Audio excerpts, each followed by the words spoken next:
Bonsoir à toutes et à tous, nous sommes le vendredi 16 août et le curry que je te propose aujourd'hui est One Ok Rock.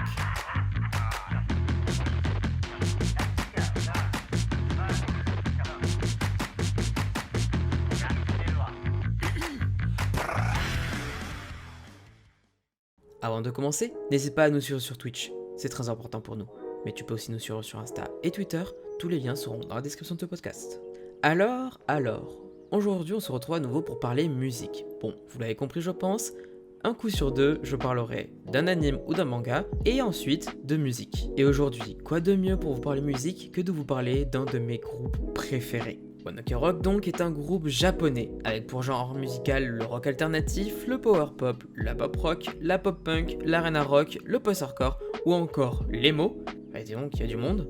Actif depuis 2005, One Ok Rock compte aujourd'hui 10 albums. Mais bon, comme la dernière fois, plutôt que trop m'étaler, je vais vous présenter 3 morceaux qui me plaisent et surtout faire un lien avec les animés. Pour commencer, je vais donc parler de l'opening en question et pourquoi je l'aime. Il s'agit de Proof venant de l'album Luxury Disease et c'est le générique de Beyblade X.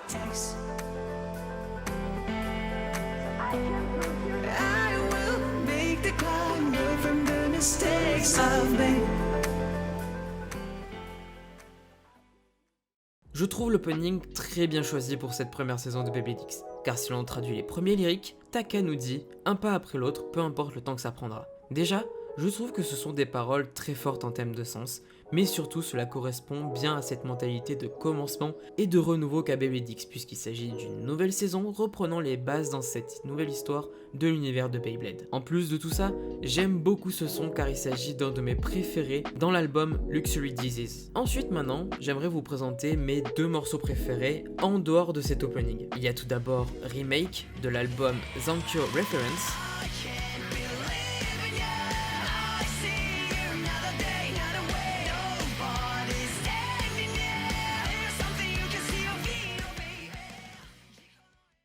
Il s'agit de la musique grâce à laquelle j'ai découvert le groupe. Alors, je ne parle pas forcément japonais, je ne connaissais pas forcément le sens des paroles à l'époque, mais rien que le fait de l'avoir découvert à travers un AMV de Pokémon Origin, oui, on se connaît, les gens de la génération AMV, eh bien j'ai trouvé ça incroyable. Je crois que c'était une des premières fois en dehors d'un animé que j'entendais de la musique japonaise et ça m'avait vraiment mis sur le cul. Mais je crois que One Ok Rock a encore plus à prouver qu'à travers ses vieilles chansons, c'est surtout avec ses nouvelles chansons. Déjà, on l'a vu avec Proof de Luxury Disease, One Ok Rock essaie de passer des messages forts dans ses musiques. Mais je crois que celle qui me plaît le plus pour ça, c'est Wasted Night de Eye of the Storm.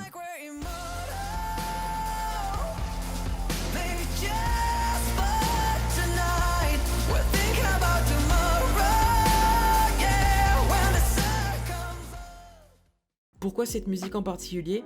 Eh bien je pense que c'est parce qu'elle me parle énormément. Déjà par le fait que son titre parle des nuits gâchées, dans un certain sens, mais plutôt des nuits à ne pas gâcher en fait. Taka dit lui-même à travers les lyriques « Vivons comme si on était immortels et ne gâchons pas ces nuits. » En gros juste profitons entièrement de la vie.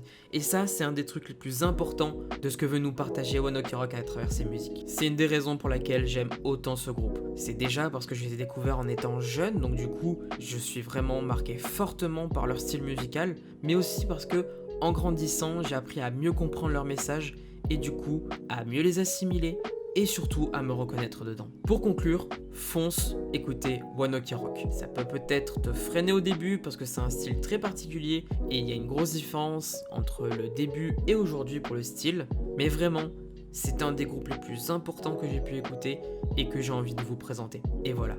J'espère que ces écoutes en ma compagnie t'ont plu et que j'ai pu te faire découvrir ou redécouvrir un groupe qui te plaira. Et maintenant, je n'ai plus qu'une chose à vous dire. Ciao.